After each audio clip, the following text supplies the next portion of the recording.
यशोदा रुको। छोड़ दो मुझे, छोड़ दो मुझे। जीजी संभालो, बावली हो गई है। जीजी संभालो। देखो अब कैसे तुम्हारे अस्थियों को तोड़कर छोटे छोटे टुकड़ों में बदल दूंगा मैं।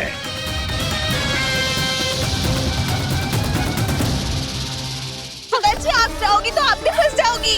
अपने लल्ला के लिए मैं किसी भी संकट का सामना करने के लिए तैयार हूँ। छोड़ो ना यशोदा, हमें कोई और उपाय खोजना पड़ेगा। कोई और उपाय? आप देख ना रही मेरा काना किस दशा में है। काना मैया के वश में नहीं है, नहीं तो ये अपने लल्ला के लिए साक्षात काल का भी सामना कर ले। ये तो केवल कालिया नाग है। हे नागराज, आप मेरे प्राण ले लो पर काना को छोड़ दो। ना नागराज, आप मेरे प्राण ले लो, मैं विरोध भी ना करूंगी। ना नागराज, आप मुझे मार दो पर मेरे काना को छोड़ दो। ना ना ना ना नागराज, मेरे प्राण ले लो। हमारे काना से क्या शत्रुता है आपकी? प्रभु के लिए जो प्रेम यशोदा मैया के हृदय में है, वही इन सभी गोपियों के हृदय में भी है।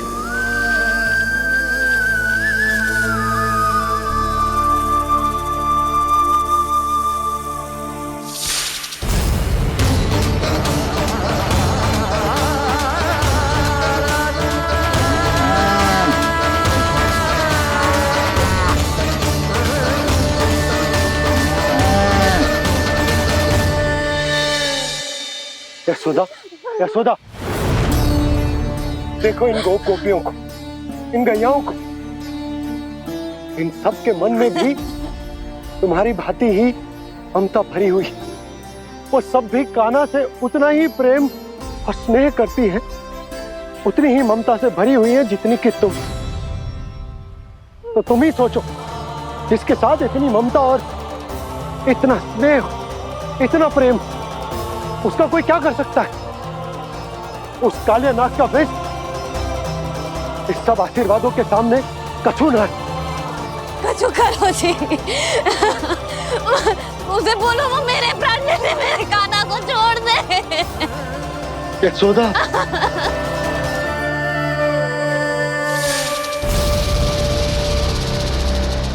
केवल इन्हीं में नहीं देवराज, नाग पत्नियों के हृदय में भी ममता का वही प्रेम उमड़ रहा है।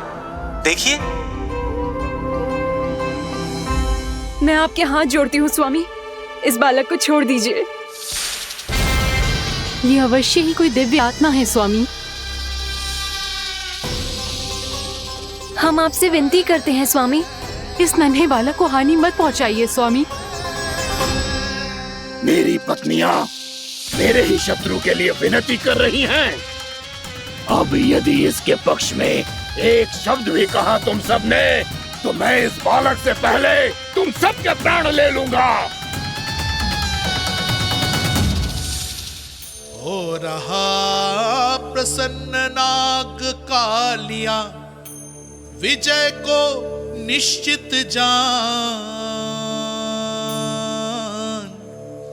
रोते बिलखते व्याकुल सब, संकट में देख कान्हा के प्राण।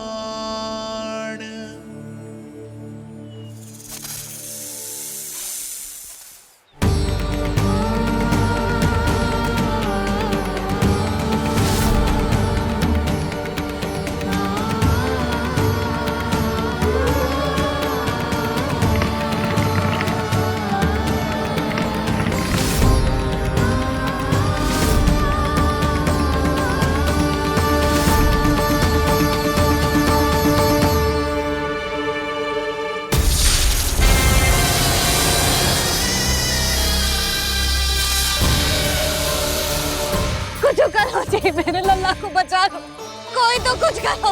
जीजी संभालो यशोदा। यशोदा, यशोदा तुम शांत हो जाओ, मैं कान्हा को वापस लेकर आऊंगा। मैं रक्षा करूंगा उसकी। ना नंदराज, नंदराज नहीं। कम से कम आप तो समझो नंदराज, कालिया के पास आप जाओगे तो आप भी फंस जाओगे।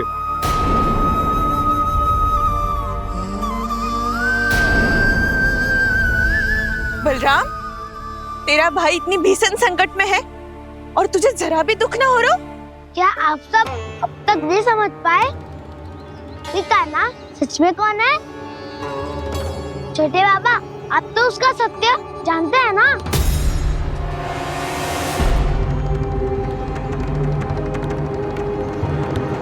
मानता हूँ कि आप सब कान्हा के रहस्य के बारे में नहीं जानते, पर क्या उसके जन्म से आज तक घटी एक से बढ़कर एक विचित्र घटनाओं को भी भूल गए हैं आप सब? भूल गए हैं कि कैसी पूतना जैसी राक्षसी उसका कुछ बिगाड़ नहीं पाई, कैसे तरनावती जैसा भयानक राक्षस उसे एक खरोच भी नहीं दे पाया था।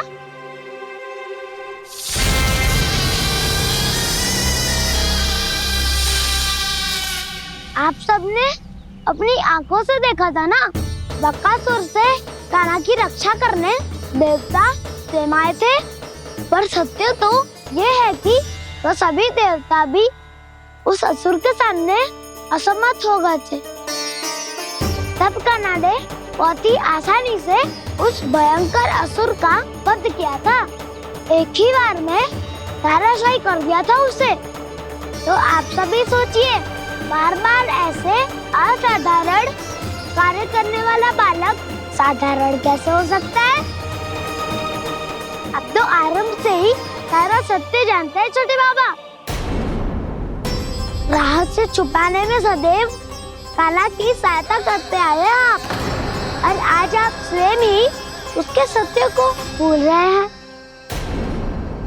और तुम सब भी तो जानते हो कान्हा की शक्तियों के बारे में।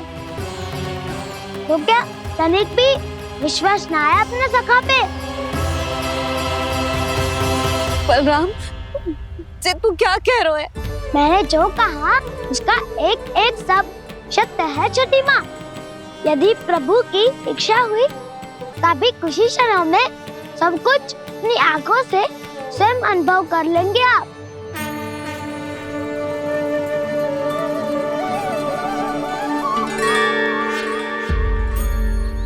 शांताकारं भुजगशयनं पद्मनाभं सुरेशं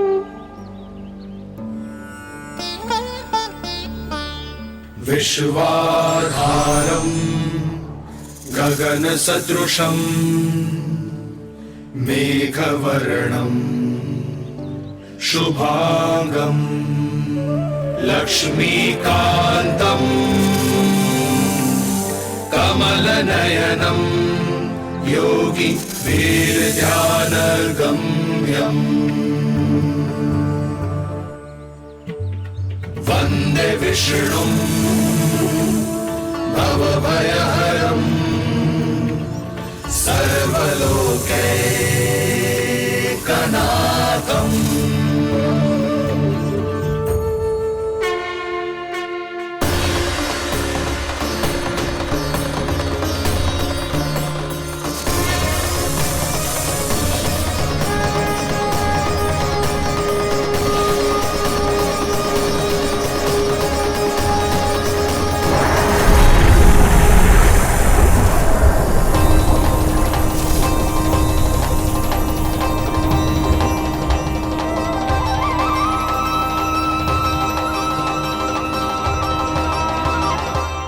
तुझे क्या लगता है बालक कि तू मेरी जगत से निकल गया तो अब बच जाएगा तू?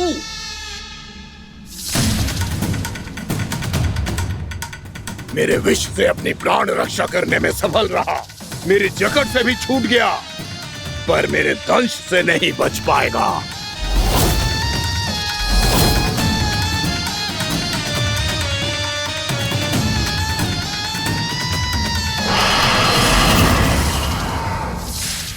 अब भय से भाग रहा है, पर मैं तुझे मृत्यु देकर रहूंगा।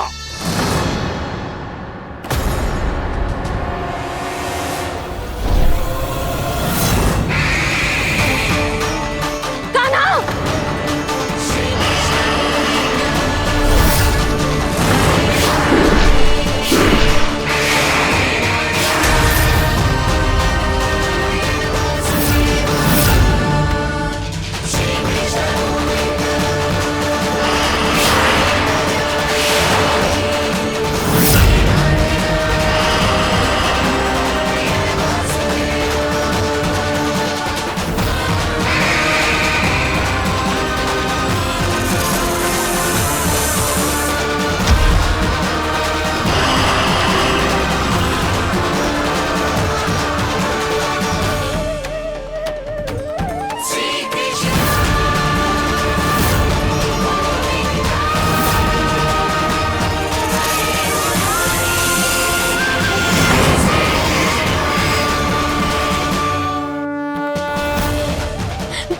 नन्हा सा कान्हा कितनी देर भाग पाएगा?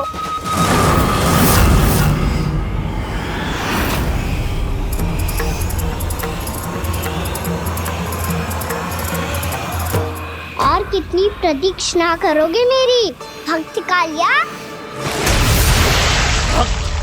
भक्त नहीं, काल हूँ मैं तेरा। जब अहंकार का मुकुट बुद्धि को ढक लेता है तो भक्त अपने भगवान को भी नहीं पहचान पाता। व्यर्थ की पहेली में मत उलझा बालक। ना मैं भक्त हूँ और ना तू भगवान।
जिसके लिए इतने व्याकुल हो रहे थे उसे छूकर कालिया नाग का हलाहल जैसा विष भी चरणामृत बन गया है और यमुना जी के जल में फैल चुके विष के प्रभाव को भी नष्ट कर रहा है।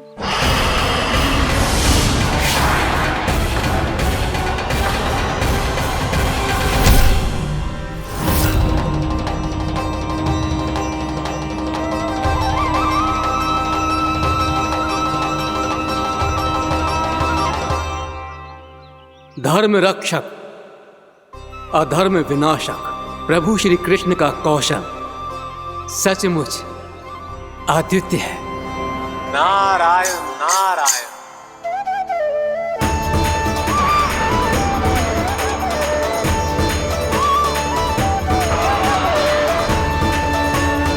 मेरा भार तुम्हारे भीतर के अहंकार का प्रतीक है कालिया।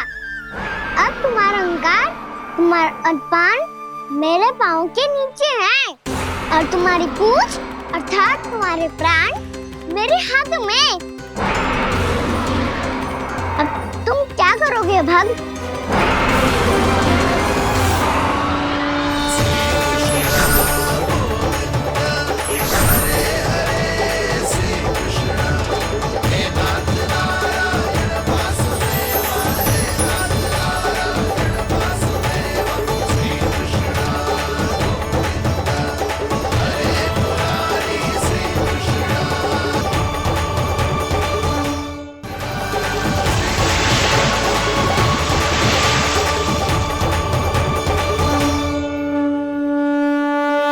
प्रभु, भले ये आपको पहचानने में असमर्थ हो, पर हम सब ने आपको पहचान लिया है।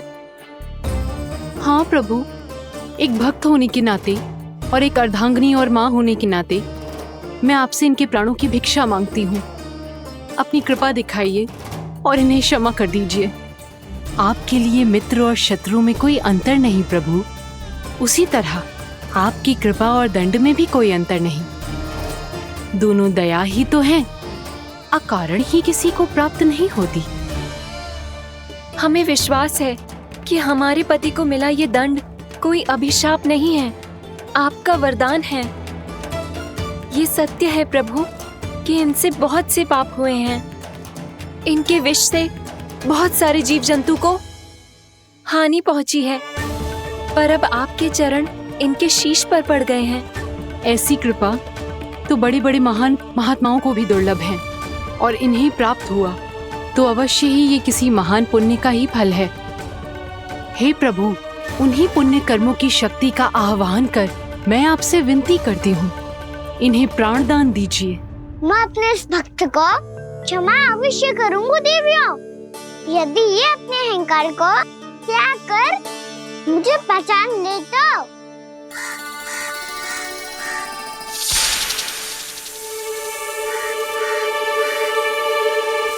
मैं तुम्हें श्राप देता हूँ, जितनी विषैली तुम्हारी जिह्वा है उतने ही विषैले सर्प बन जाओ तुम।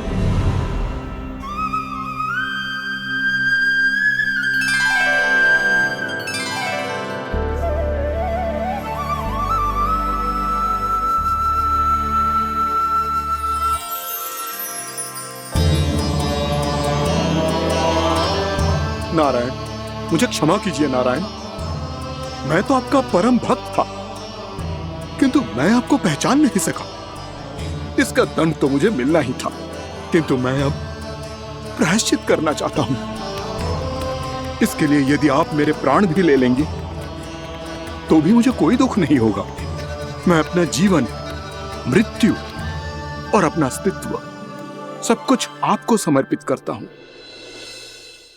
तुम्हें तुम्हारी क्रोध के कारण श्राप मिला, जिसे विशाल सर्प के रूप में तुम्हारा जन्म हुआ, और सर्प का तो स्वभाव है विष फैलाना। इसीलिए तुम्हें दंड नहीं दूंगा मैं।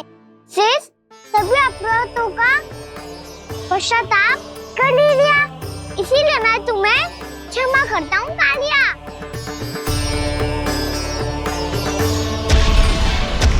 पर तुम्हें यहाँ से दूर समुद्र के बीच जाकर रहना होगा, जहाँ किसी निर्दोष का जीवन तुम्हारे विष से प्रभावित ना हो। मैं चाहकर भी आपकी इस आज्ञा का पालन नहीं कर सकता। मैं असमर्थ हूँ प्रभु, क्योंकि यदि मैं इस क्षेत्र को छोड़कर गया तो मेरी मृत्यु निश्चित है। आपसे क्या छुपा है प्रभु? आप तो जानते हैं कि सर्प जाति और आपके वाहन गरुड़ के बीच अनंत शत्रुता चल रही है, जिसका प्रारंभ नागों के द्वीप नागालय से हुआ था। उस द्वीप पर छोटे जीवों को निगल जाने के लिए सर्प थे, और गरुड़ को सर्पों का स्वाद बहुत प्रिय था, इसलिए वो बार बार नागद्वीप जाने लगा था। पर इस कारण पूरी सर्प जाति उससे आतंकित हो गई थी। इसलिए जब भी गरुड़ वहां पहुंचता तो सभी सर्प छिपने लगते। जब गरुड़ को इसका आभास हुआ तो उसे बड़ा क्रोध आया, और वो उत्तेजना में भरकर सर्पों का शिकार करने लगा। भूख ना होने पर भी उन्हें मारने लगा। अब सर्पों के प्राण हरना उसके लिए खेल बन गया था। इस भीषण समस्या का समाधान ढूंढने के लिए पूरी सर्प जाति महान सर्प वासुकी के सामने इकट्ठी हुई। हे महान वासुकी, हमारी सहायता कीजिए। नागद्वीप पर गरुड़ ने आतंक मचा दिया है। पहले तो वो हमें अपना भोजन बनाता था, लेकिन अब हम उसके खेल का साधन बन चुके हैं। भूख हो या ना हो, जब तब आकर वो हमारे प्राण हर लेता है। अनुचित हिंसा के इस प्रथा का आरंभ सर्पों ने ही किया है। पहले आप सबने पूरे द्वीप पर अधिकार कर लिया, फिर आहार के साथ साथ आनंद के लिए भी आप सभी ने निर्दोष जीवों की हत्या की। और जब सृष्टि का संतुलन बनाए रखने के लिए गरुड़ आपको अपना आहार बनाने आया, तो आप सब अपने प्राणों की रक्षा के लिए छिपने लगे। तो फिर गरुड़ का उत्तेजित होना तो स्वाभाविक ही था। नागनाथ, जो हमने अन्य जीवों के साथ किया वही अब हमारे साथ हो रहा है, परंतु ये भी तो सृष्टि के संतुलन के विरुद्ध ही है ना? अवश्य है, इसलिए मैं गरुड़ से चर्चा करूंगा। धन्यवाद प्रभु।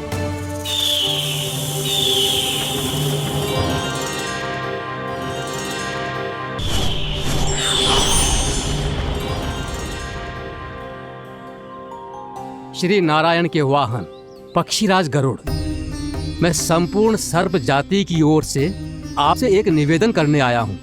कहिए, क्या कहना चाहते हैं आप? हे पक्षीराज, यदि आप हम पर ऐसे ही आक्रमण करते रहे तो शीघ्र ही हमारी प्रजाति समाप्त हो जाएगी।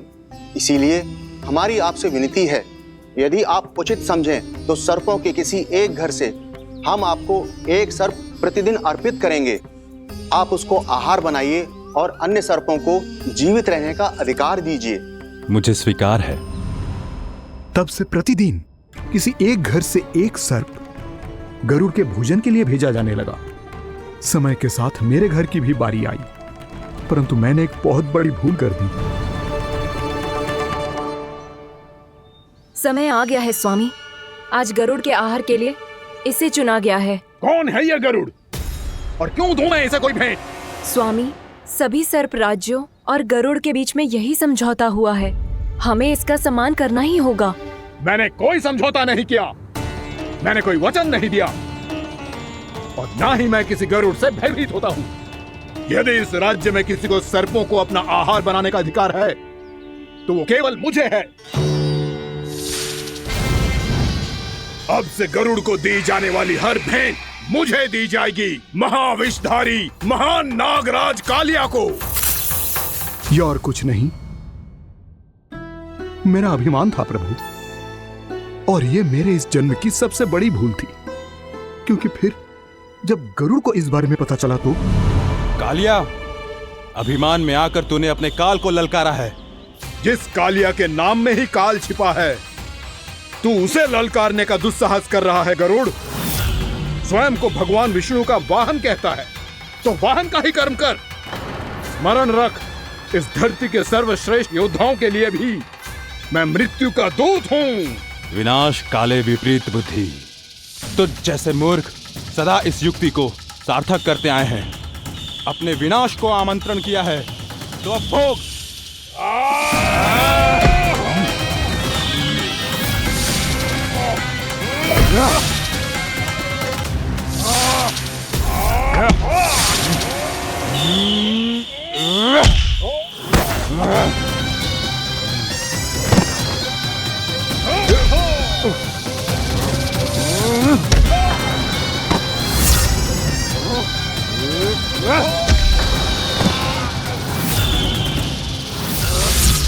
जिसने मेरा भोजन चुराने की धृष्टता की है वो इसी योग्य है। तू मुझे जानता नहीं है गरुड़, मैं महाविषधारी नाग कालिया हूँ। तेरा इतना दुस्साहस कि तूने मुझ पर चरण से प्रहार किया।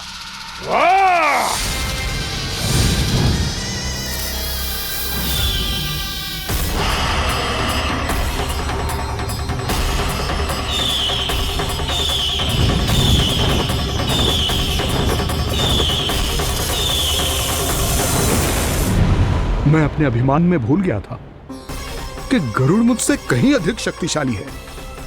इसलिए अपने प्राणों की रक्षा करने के लिए मैं एक स्थान से दूसरे स्थान भागने लगा। नदियां, पर्वत, यहां तक कि मैंने सागर भी लांघ डाला, पर मैं जहां भी जाता गरुड़ के रूप में मेरा काल वहीं आ जाता। इसीलिए मृत्यु की आशंका से भयभीत होकर मैं अपने बड़े भाई मां कद्रु के प्रथम पुत्र अनंत शेषनाग से राय लेने चला गया। भैया, मैं यहां आपसे आपकी सहायता लेने आया हूं। मेरी एक छोटी सी भूल के कारण यह गरुड़ मेरा पीछा कर रहा है। मुझे हर समय हर स्थान पे ढूंढते रहता है। यदि उसने मुझे ढूंढ लिया तो वो निश्चित ही मेरे प्राण ले लेगा। मुझे कोई ऐसा स्थान बताइए जहां मैं अपनी पत्नी और अपने संतानों के साथ शांति से रह सकूं। तुम यमुना नदी के किनारे वृंदावन क्षेत्र में जाके वास करो कालिया। गरुड़ वहां प्रवेश नहीं कर सकता क्योंकि उसे ऋषि सोबरी का श्राप मिला हुआ है।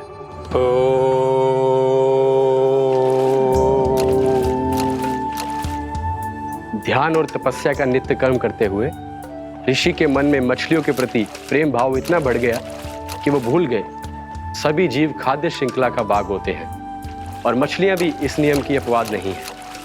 उन्हें मछलियों की अटखेली इतनी अच्छी लगने लगी कि वो इस क्षेत्र के मछुआरों को भी मछली पकड़ने की अनुमति नहीं देते थे।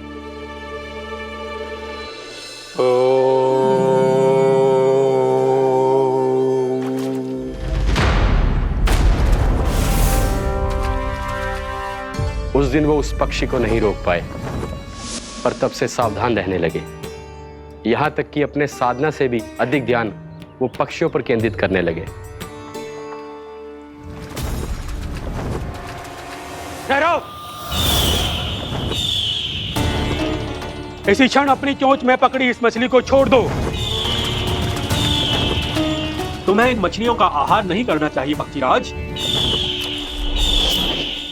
ये तो खाद्य श्रृंखला का नियम है ऋषिवर। यदि मैं इनका आहार नहीं करूंगा तो कोई और पक्षी कर लेगा। मैं अपने आनंद या प्रतिशोध के लिए इनके प्राण नहीं ले रहा। ये तो बस मेरा भोजन है। पर यह मेरा तपस्या स्थल है। तुम यहाँ शिकार करके मेरी साधना में विघ्न नहीं डाल सकते पक्षीराज। यदि आपकी यही इच्छा है तो मैं आज के बाद यहाँ नहीं आऊंगा।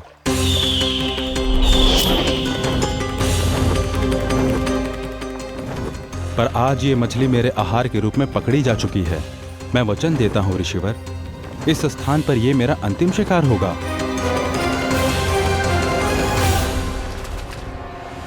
आज के बाद यदि तुमने वृंदावन की निकट उड़ान भी भरी तो तुम सैकड़ों टुकड़ों में फटकर मारे जाओगे पक्षीराज। ये मेरा श्राप है।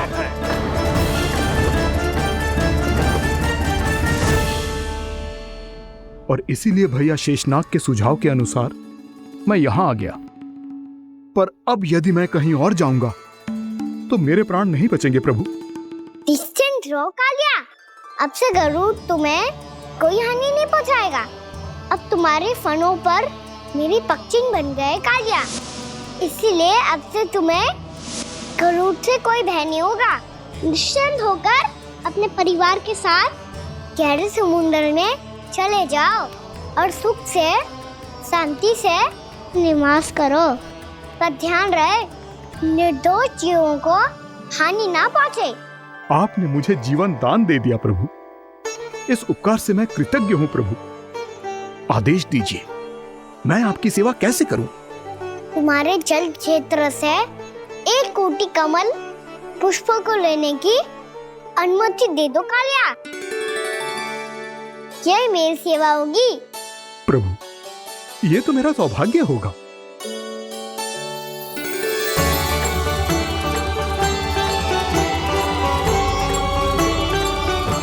एक कोटि के स्थान पर हम 3 कोटि कमल पुष्प ले आए प्रभु। मैं तुम्हारी सेवा भाव से प्रसन्न हुआ कालिया। रमनाक द्वीप पर चले जाओ ताकि तुम्हारे कारण फिर कभी किसी निर्दोष जीव को हानि ना पहुंचे और न ही तुम्हारा विष मेरे प्रिय यमुना नदी के जल को दूषित कर पाए। मैं तुम्हें आशीर्वाद देता हूँ। आज यहाँ मेरे द्वारा तुम्हें दिए गए इस आदेश का स्मरण जो भी भक्त करेगा और प्रातः काल और संध्या काल में इसका उच्चारण करेगा, उसे फिर कभी किसी संकट से कोई भय नहीं होगा। ये स्थान अब से काला कुंड के नाम से जाना जाएगा। यहाँ पर स्नान करने वाला और देवताओं को इस क्षेत्र से जल का अर्घ्य देकर प्रसन्न करने वाला भक्त यदि मेरा स्मरण करके पा सकेगा तो वो अपने सभी पापों से शीघ्र ही मुक्त हो जाएगा।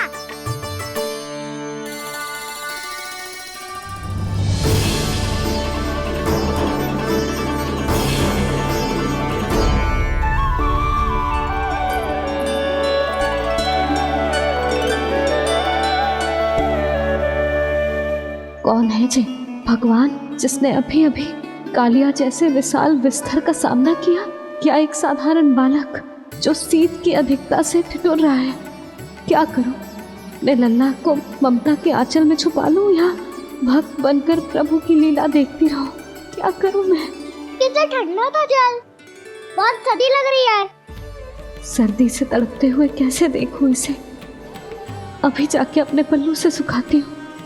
हृदय से लगा के स्नेह की आंच दूंगी तो सर्दी पल भर में छूमंतर हो जाएगी।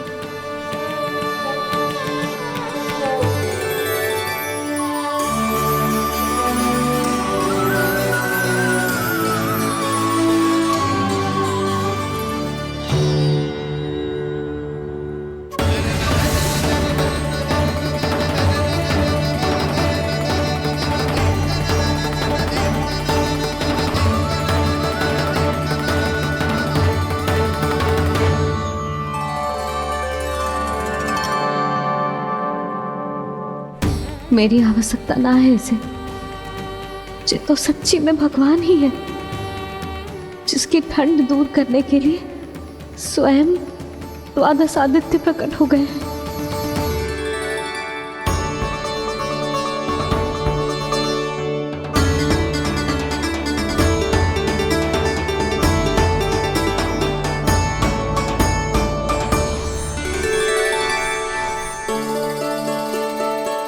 ये क्या किया आपने?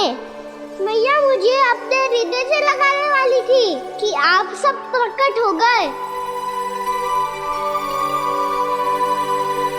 क्षमा कीजिए प्रभु, पर आपको भीगा हुआ देखकर, ठंड से ठिठुरता हुआ देखकर हमसे रहा नहीं गया।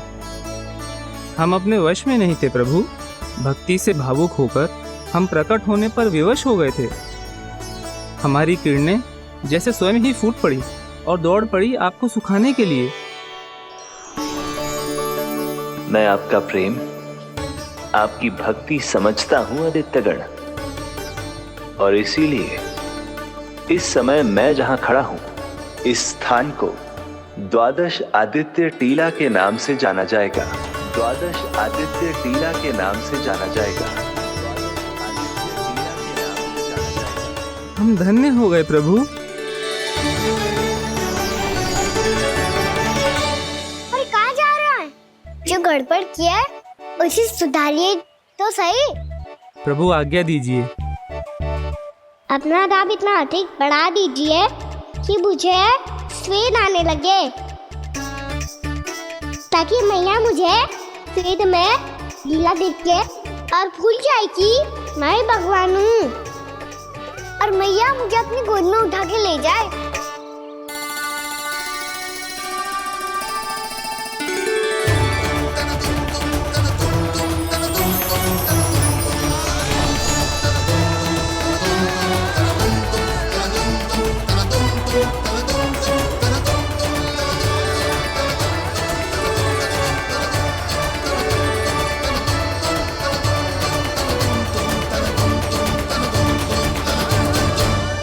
गर्मी क्यों लग रही है यहाँ? स्वेद की एक बूंद भी आती थी तो मैं अपना आंचल लेकर पहुंच जाती थी इसके पास। जानती ही नहीं थी कि ये तो स्वयं वायुदेव को आदेश दे सकते हैं कि वो बहने लगे और उसका सारा स्वेद सुखा दे। वायुदेव की आवश्यकता नहीं है मैया, मुझे आप ही चाहिए। लगता है जिस बात का भय था वही सत्य होने लगी है। भैया मेरे भगवान रूप को भूल नहीं पाएगी, और अब मेरे लिए उनका सत्य छुपा कर रख पाना कठिन हो जाएगा। कृष्णा कृष्णा हरे कृष्णा कृष्णा कृष्णा मुरली मनोहर कृष्णा गोपाला गोविंदा हे दामोदरा।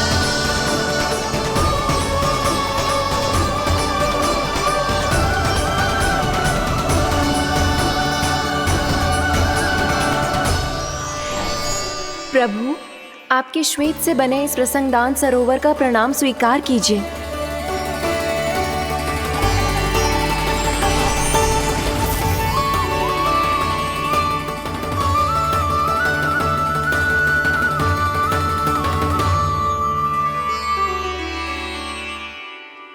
ओहो, इस चमत्कार को देखकर भैया को और भी अधिक विश्वास हो जाएगा कि मैं भगवान ही हूँ। अब कैसे मनाऊं मैया को कि मैं इनका लाई हूँ? बाबा है ना, अब तो यही सहायता करेंगे। श्री कृष्णा गोविंदा हरे हरे श्री कृष्णा गोविंदा हरे हरे श्री कृष्णा हरे मुरारी श्री कृष्णा श्री कृष्णा श्री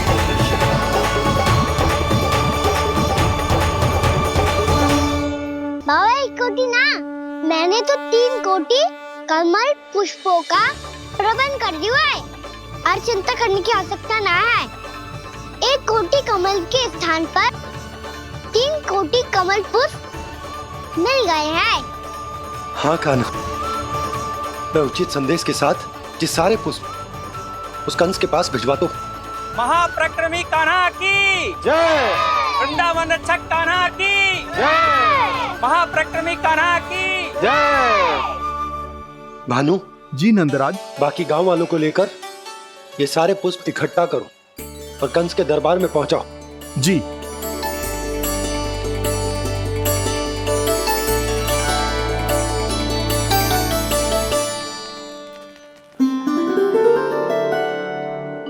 मैया, कौन हो तुम? मुझे पता था मैया, जब आपको सत्य पता चलेगा तो आप मुझे मैया की तरह स्नेह ना कर पाओगी, इसलिए आज तक सत्य छुपाता आया हूँ, ताकि आपकी ममता, आपका प्रेम अनुभव करने का अवसर मिलता हुआ मुझे। और फिर आज को बताया था ना, जो रहस्य तुमने बरसों तक छिपाया था, उसका भेद खुलने में तुम्हारा ही योगदान है। मुझे कालिया के शीश पर अपने पद चिन्ह रखकर उसे मुक्त कराना था दाऊ, वचन दिया था मैंने उसे। इसके अतिरिक्त निर्दोष पशु पक्षियों के जीवन को कालिया के विष से ही बचाना था मुझे। इसमें कंस को तो सम्मिलित करना ही था, ताकि जब मैं कालिया का सामना कर रहा हूँ तो वो किसी और असुर को समस्या बनाकर वृंदावन ना भेज दे। पर इस सबसे बड़ा एक कारण और था दाऊ, मैं चाहता था कि मैया को सत्य पता चल जाए। पर क्यों कहा ना? क्योंकि मुझे लगने लगा था कि मैया से ये रहस्य छुपाकर इनके साथ धोखा कर रहा हूँ। अपराध बोध से दबा जा रहा था मैं।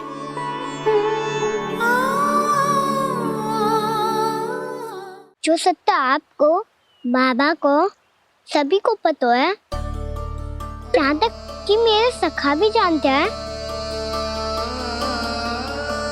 वो सत्य मैंने मैया से छिपाया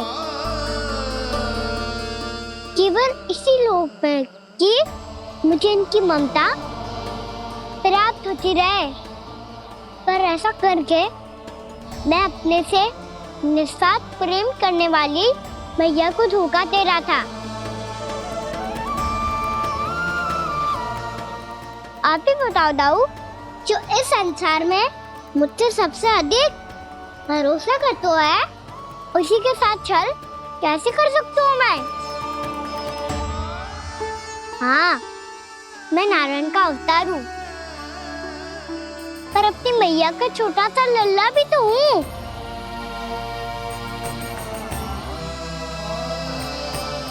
इसीलिए तो यमुना जी में छलांग लगाने का एक कारण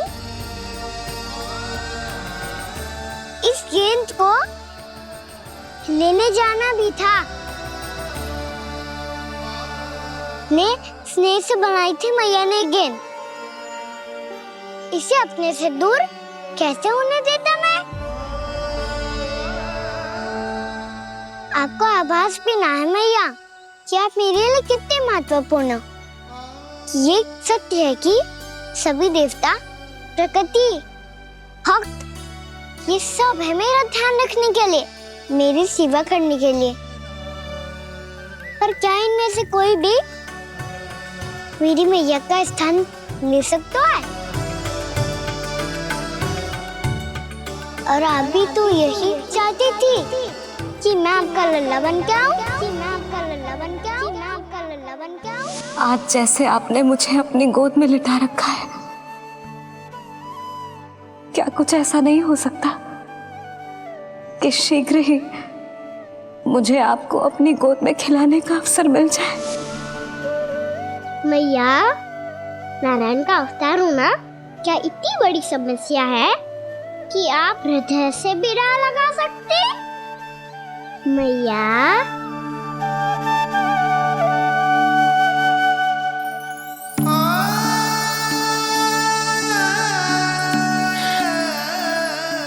मेरा कान्हा, मेरा लल्ला।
प्रभु शीघ्र ही कुछ कीजिए, अन्यथा पूरा वन ही जल जाएगा।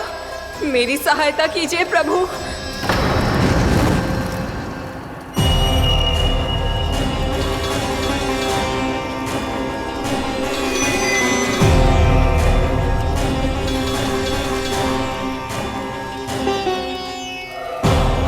आज कोई नहीं रोक सकता मुझे। आज इस वन का एक एक दिन का जला डालूंगा। मुझे भूल गए दावानल, मैं तुम्हें ऐसा करने की आज्ञा नहीं दूंगा।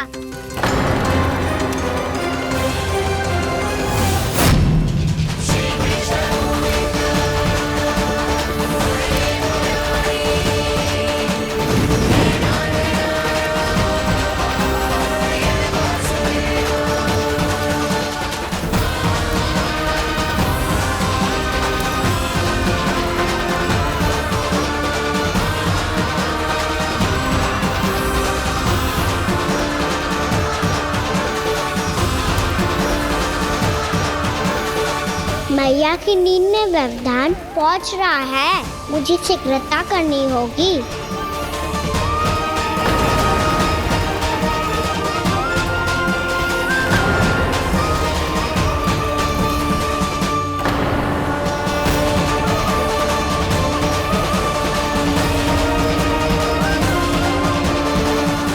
कुछ ही समय पहले बुझती हुई चिंगारी से घबरा गया था, अब इतने विशाल दावानल को निगल गया।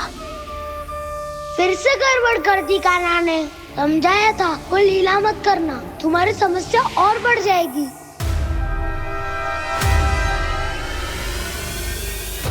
अब क्या करूं दाऊ?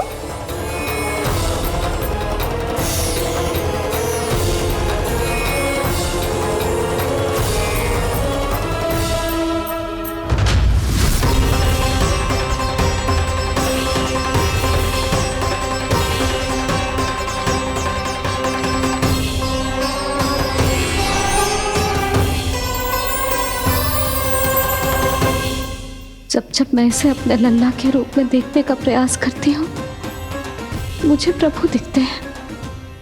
कैसे कैसे समझाऊं अपने आप को?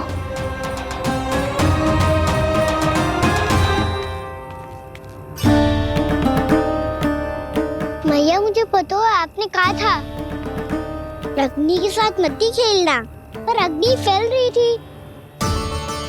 मुझे कछु ना कछु तो करना ही था मैया।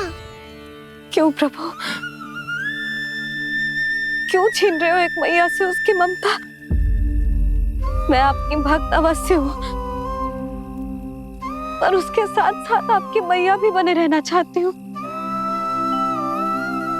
आपको एक मैया बनकर दुलारना चाहती हूँ, फटकारना चाहती हूँ, डांटना चाहती हूँ। तो फिर डांटो ना मैया, फटकार लगाओ, मुझे दंड दो। कैसे कान्हा? तुझे देखते ही मुझे अपने भगवान दिखाई देने लगते हैं। मेरे मन में तेरे प्रति भक्ति के भाव जाग रहे हैं। मैया ऐसा मत ही करो ना। देखो मैं वही कान्हा हूँ जिसे आप लोरी सुना के सुलाती थी। वही कान्हा हूँ जिसे अपने हाथों से माखन खिलाती थी। मैं वही कान्हा हूँ मैया जो भूल करता था तो आपकी डांट भी खाता था और आपसे दंड भी पाता था।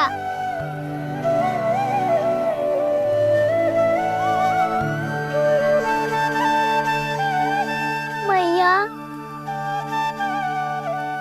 एक बार मेरी ओर देखो तो सही, मैं वही कान्हा हूँ जो आपकी पूछ बनके पूरे वृंदावन में घूमता था। जैसे चलना बोलना सब सिखाया आपने।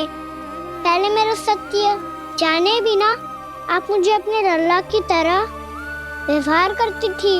अब मेरा सत्य जानने के बाद भी अपने लल्ला की तरह ही मुझे अपनाना होगा, क्योंकि मैं तो वही हूँ, आपका कान्हा।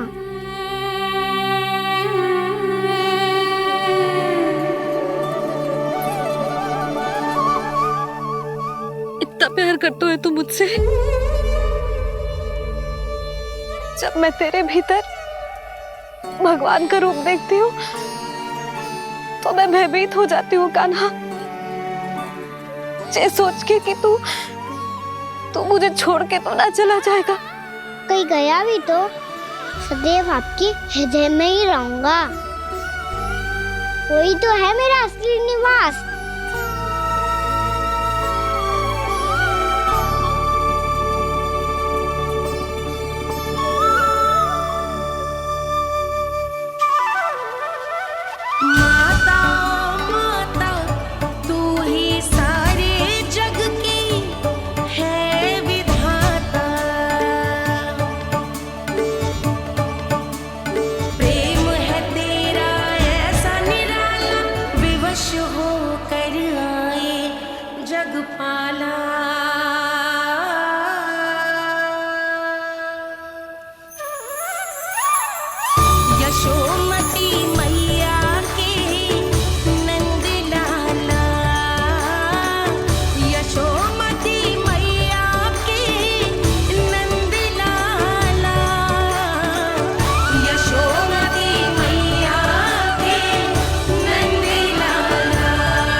लल्ला शीघ्र सा कर, घर पहुंचकर झाड़ बुहारी भी करनी है।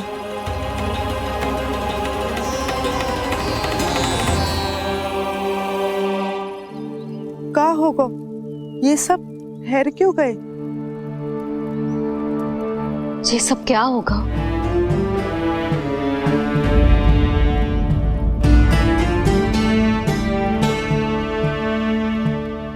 कल ही तो हम इस क्षेत्र की सुंदरता की प्रशंसा कर रहे थे ना, और आज कछु बचो है तो बस चिंगारियां, भस्म का ढेर और विनाश का दृश्य।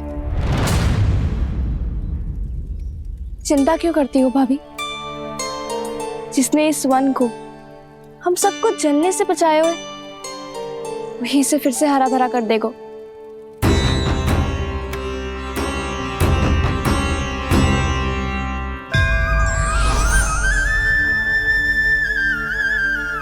नंदराज, इस समय घर जाना सुरक्षित होगा? पूरा मार्ग जल गयो है।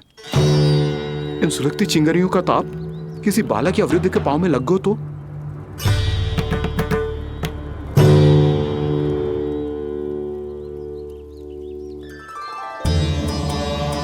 चिंता की कोई बात नहीं है बाबा, हम सब महर्षि गर्ग के आश्रम में जा सकते हैं। वहाँ सारी व्यवस्था हो जाएगी, वो यहाँ से अधिक दूर भी नहीं है।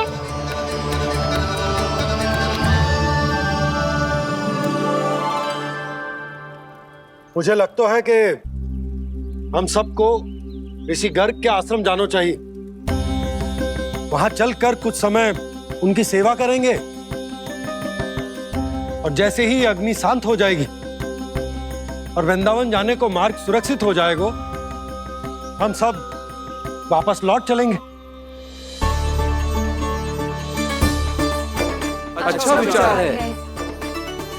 वही महर्षि गर्ग जिन्होंने मेरा नामकरण करा था।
आज से तुम्हें सारा संसार जिस नाम से पहचानेगा वो नाम है कृष्ण। कृष्ण वो नाम है कृष्ण। कृष्ण वो नाम है कृष्ण। कृष्ण।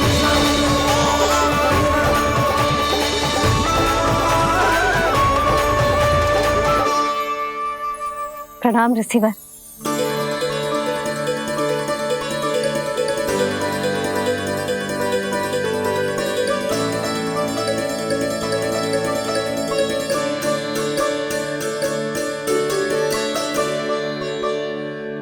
रिसीवर, आपका स्वास्थ्य ठीक तो है ना?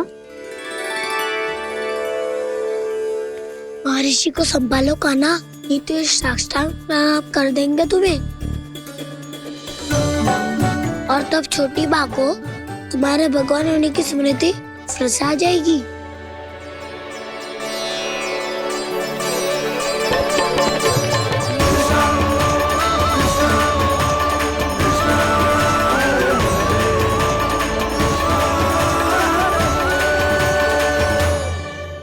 भक्तों को भगवान के दर्शन मिलते हैं, मुझे तो साक्षात भगवान ही मिल गए।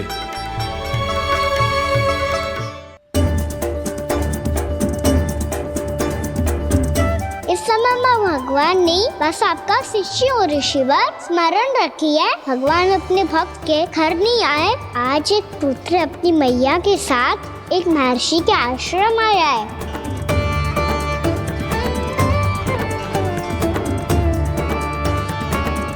देखो तू इसे, ऐसे हृदय से लग रहा है जैसे कितने अच्छे से जानता हूँ। जानते हो मैया, बाबा ने कितनी बार बताया हो इनके बारे में कि कैसे मेरा नामकरण करा था, इसीलिए तो इतने विशेष है ये मेरे लिए।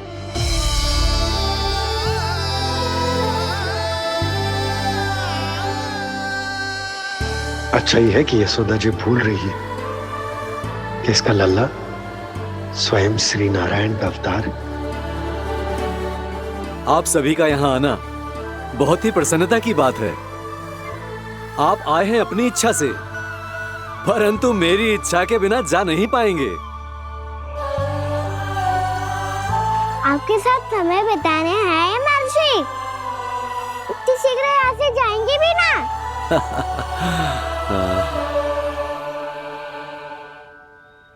लगता है कान्हा के मस्तिष्क में कोई योजना है। कोई फिर से कोई लीला तो नहीं करने वाला ये?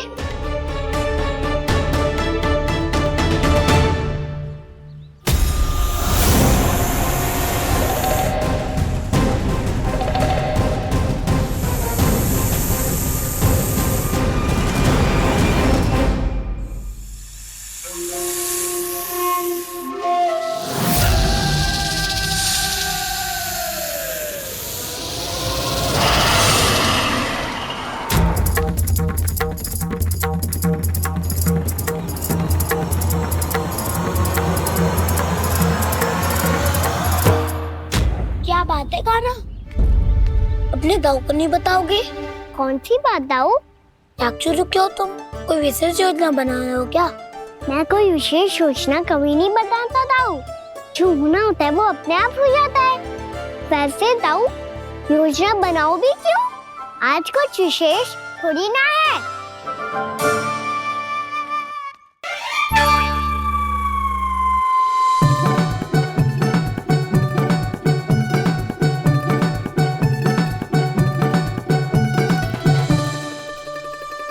अच्छा, तो मेरा जन्मदिन इसके लिए विशेष अवसर नहीं है, या फिर इसे स्मरण ही नहीं है कि आज मेरा जन्मदिन है?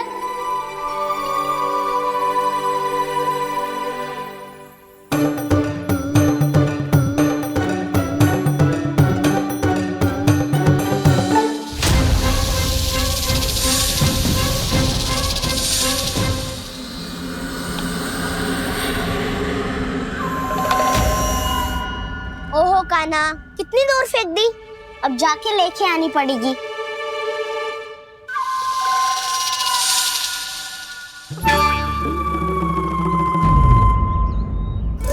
बलराम,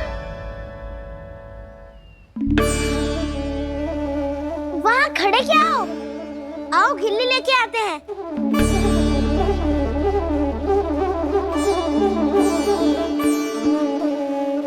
चलो भी।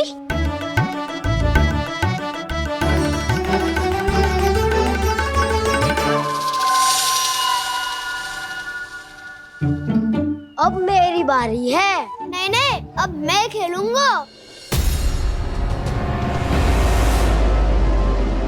क्या हुआ दाऊ, क्या देख रही हो? ऐसा लगा कि जैसे कोई था यहाँ। वरना दाऊ कोई ना कोई तो जीव जंतु होगा ही। छोड़ो ना, अब आपकी बारी। मार गिल्ली बर लगा के। हाँ हाँ, बलराम को खेलने दो, अभी अभी आया ना।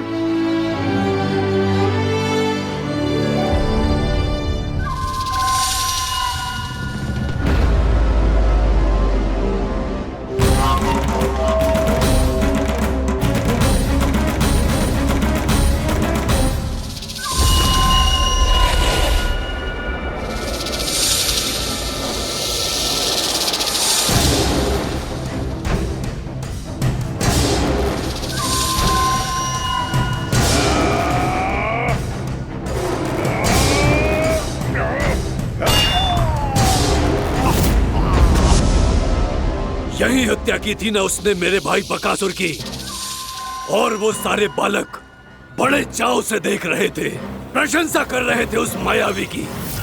मेरी बहन पूतना के हाथों से तो बच गए, किंतु अब मेरे क्रोध से, मेरे भीतर दहकती प्रतिशोध की अग्नि से अब ना तो वो बालक बचेंगे और ना ही वो विष्णु अवतार। और भूलना मत, महाराज ने क्या कहा था, सीधे सीधे उस मायावी का सामना नहीं करना है तुम्हें। वो बालक बहुत चतुर है।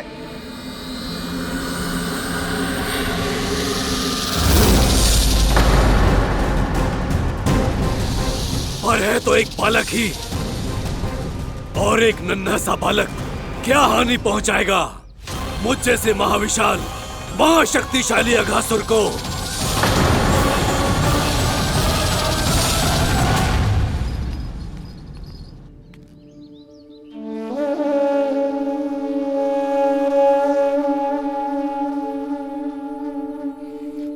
पता नहीं तेरी मैया क्या क्या सोच रही होगी।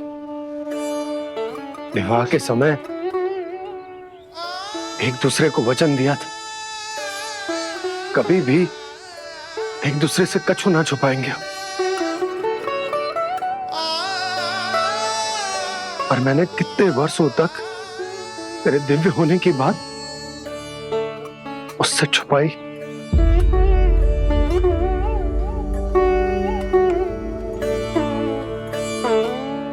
कान्हा, तुमने ही तो कही थी कि मैं तुम्हारा सत्य तुम्हारी मैया को ना बताऊं।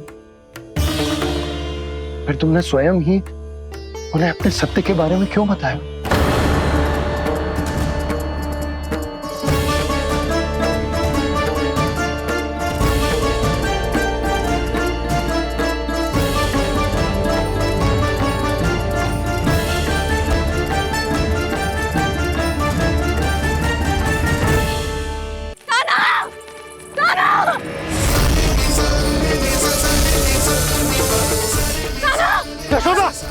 यशोदा रुको। छोड़ दो मुझे, छोड़ दो मुझे। जीजी संभालो, बावली हो गई है।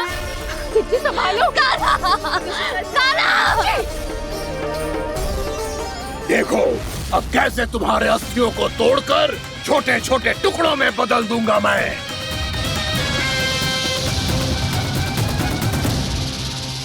अगर जी आप जाओगी तो आप भी फंस जाओगी।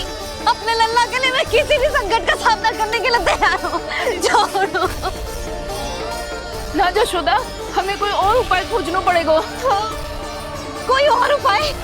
आप देख ना रही मेरा कान्हा किस दशा में है। कान्हा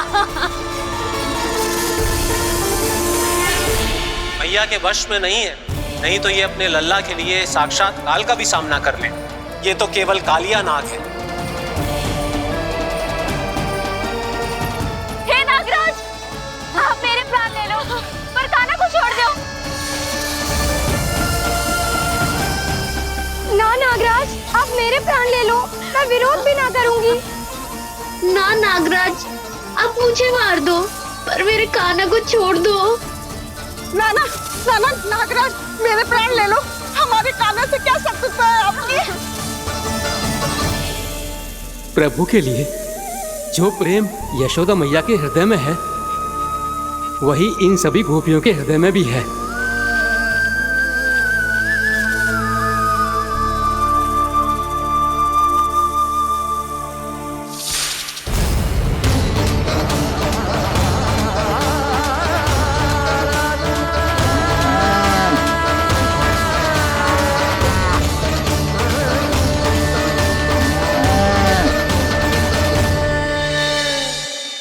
यशोदा, यशोदा,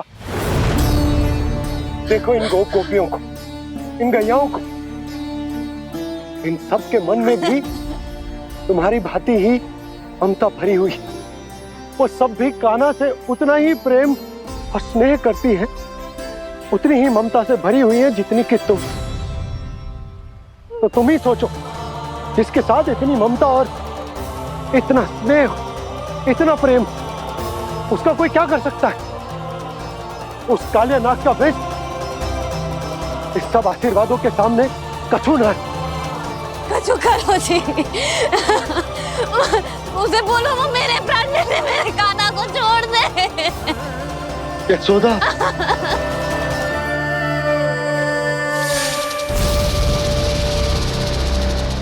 केवल इन्हीं में नहीं देवराज, नाग पत्नियों के हृदय में भी ममता का वही प्रेम उमड़ रहा है। देखिए। मैं आपके हाथ जोड़ती हूँ स्वामी, इस बालक को छोड़ दीजिए। ये अवश्य ही कोई दिव्य आत्मा है स्वामी। हम आपसे विनती करते हैं स्वामी, इस नन्हे बालक को हानि मत पहुंचाइए स्वामी। मेरी पत्नियां मेरे ही शत्रु के लिए विनती कर रही हैं। अब यदि इसके पक्ष में एक शब्द भी कहा तुम सबने, तो मैं इस बालक से पहले तुम सबके प्राण ले लूंगा। हो रहा प्रसन्न नाग कालिया, विजय को निश्चित जान। रोते बिलखते व्याकुल सब, संकट में देख कान्हा के प्राण।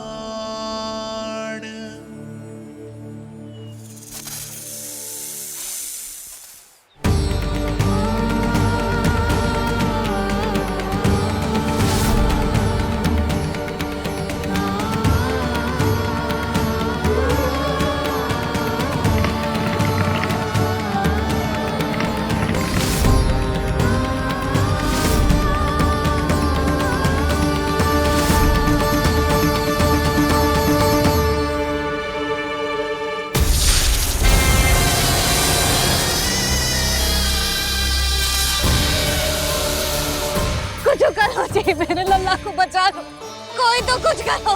जीजी, संभालो यशोदा। यशोदा, यशोदा तुम शांत हो जाओ, मैं कान्हा को वापस लेकर आऊंगा,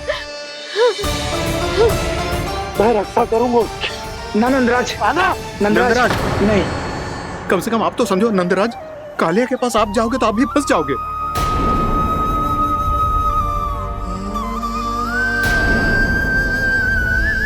बलराम, तेरा भाई इतनी भीषण संकट में है और तुझे जरा भी दुख ना हो रहा? क्या आप सब अब तक नहीं समझ पाए कि कान्हा सच में कौन है? छोटे बाबा, आप तो उसका सत्य जानते हैं ना?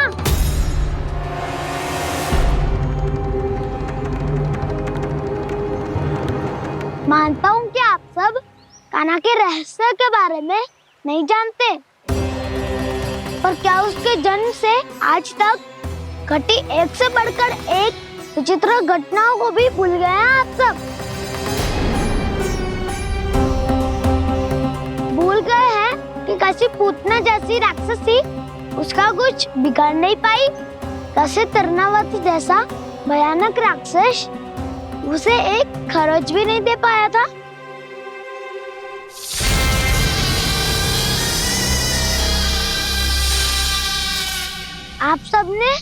अपनी आंखों से देखा था ना, बकासुर से कान्हा की रक्षा करने देवता स्वयं आए थे। पर सत्य तो ये है कि वो सभी देवता भी उस असुर के सामने असमर्थ हो गए थे।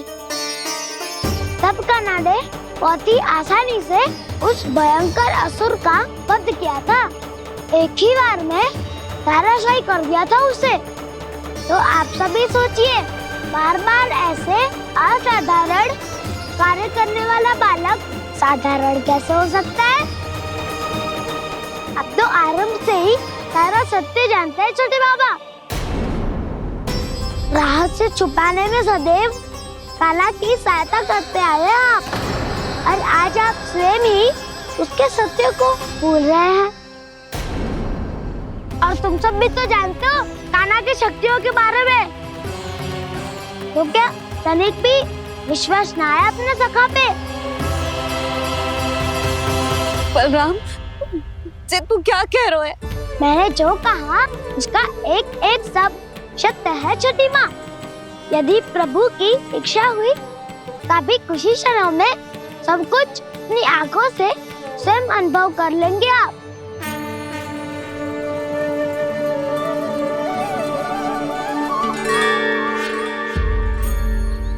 शांताकारं भुजगशयनं पद्मनाभं सुरेशं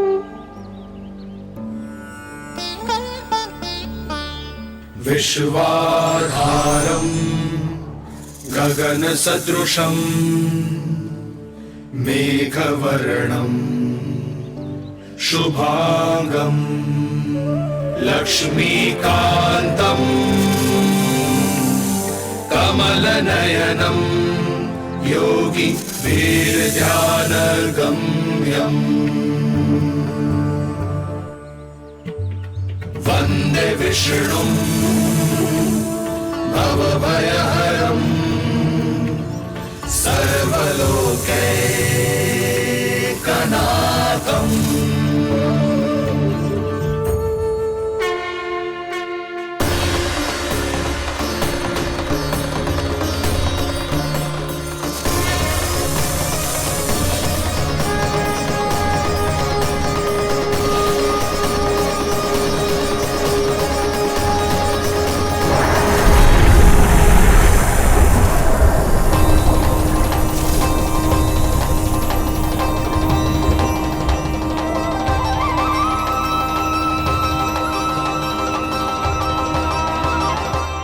तुझे क्या लगता है बालक कि तू मेरी जगत से निकल गया तो अब बच जाएगा तू?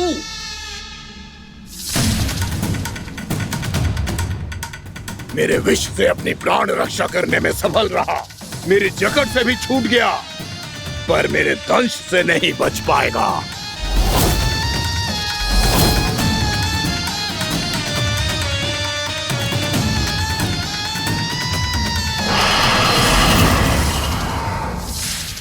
अब भय से भाग रहा है, पर मैं तुझे मृत्यु देकर रहूंगा।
मेरा नन्हा सा कान्हा कितनी देर भाग पाएगा?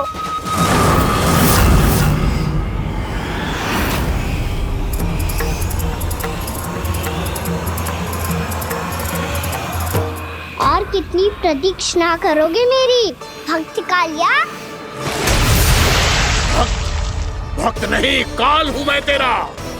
जब अहंकार का मुकुट बुद्धि को ढक लेता है तो भक्त अपने भगवान को भी नहीं पहचान पाता। व्यर्थ की पहेली में मत उलझा बालक। ना मैं भक्त हूँ और ना तू भगवान।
जिसके लिए इतने व्याकुल हो रहे थे उसे छूकर कालिया नाग का हलाहल जैसा विष भी चरणामृत बन गया है और यमुना जी के जल में फैल चुके विष के प्रभाव को भी नष्ट कर रहा है।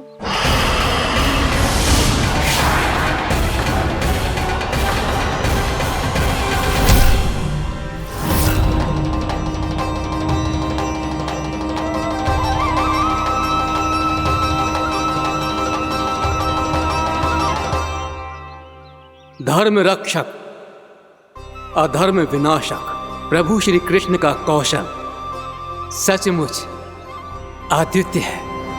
नारायण नारायण।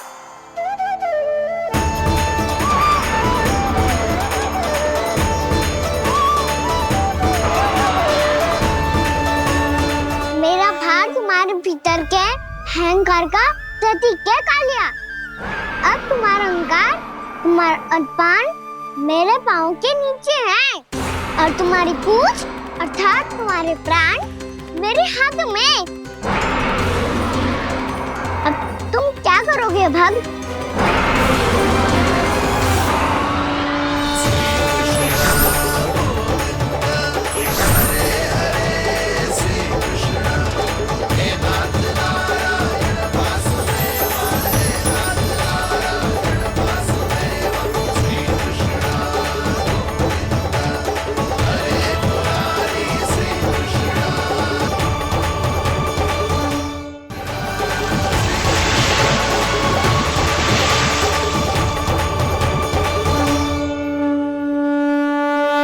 प्रभु, भले ये आपको पहचानने में असमर्थ हो, पर हम सब ने आपको पहचान लिया है। हाँ प्रभु, एक भक्त होने के नाते और एक अर्धांगिनी और माँ होने के नाते मैं आपसे इनके प्राणों की भिक्षा मांगती हूँ। अपनी कृपा दिखाइए और इन्हें क्षमा कर दीजिए। आपके लिए मित्र और शत्रु में कोई अंतर नहीं प्रभु, उसी तरह आपकी कृपा और दंड में भी कोई अंतर नहीं। दोनों दया ही तो हैं, अकारण ही किसी को प्राप्त नहीं होती। हमें विश्वास है कि हमारे पति को मिला ये दंड कोई अभिशाप नहीं है, आपका वरदान है। ये सत्य है प्रभु कि इनसे बहुत से पाप हुए हैं। इनके विष से बहुत सारे जीव जंतु को हानि पहुंची है, पर अब आपके चरण इनके शीश पर पड़ गए हैं। ऐसी कृपा तो बड़े बड़े महान महात्माओं को भी दुर्लभ है, और इन्हें प्राप्त हुआ तो अवश्य ही ये किसी महान पुण्य का ही फल है। हे प्रभु, उन्हीं पुण्य कर्मों की शक्ति का आह्वान कर मैं आपसे विनती करती हूँ, इन्हें प्राण दान दीजिए। मैं अपने इस भक्त को क्षमा अवश्य करूंगी देवियों, यदि ये अपने अहंकार को त्याग कर मुझे पहचान ले तो।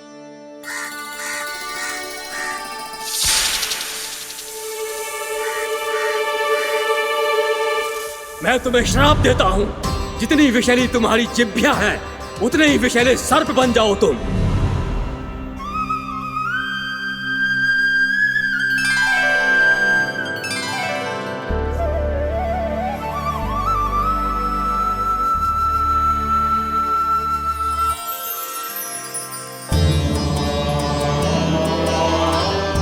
नारायण, मुझे क्षमा कीजिए नारायण।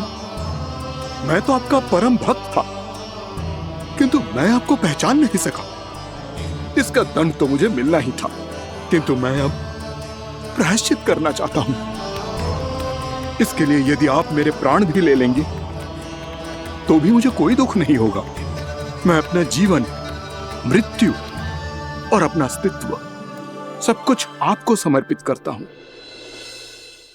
तुम्हें तुम्हारी क्रोध के कारण श्राप मिला, जिसे विशाल सर्प के रूप में तुम्हारा जन्म हुआ, और सर्प का तो स्वभाव है विष फैलाना। इसीलिए तुम्हें दंड नहीं दूंगा मैं, सिर्फ सभी अपराधों का पश्चाताप कर लिया, इसीलिए मैं तुम्हें क्षमा करता हूँ कालिया।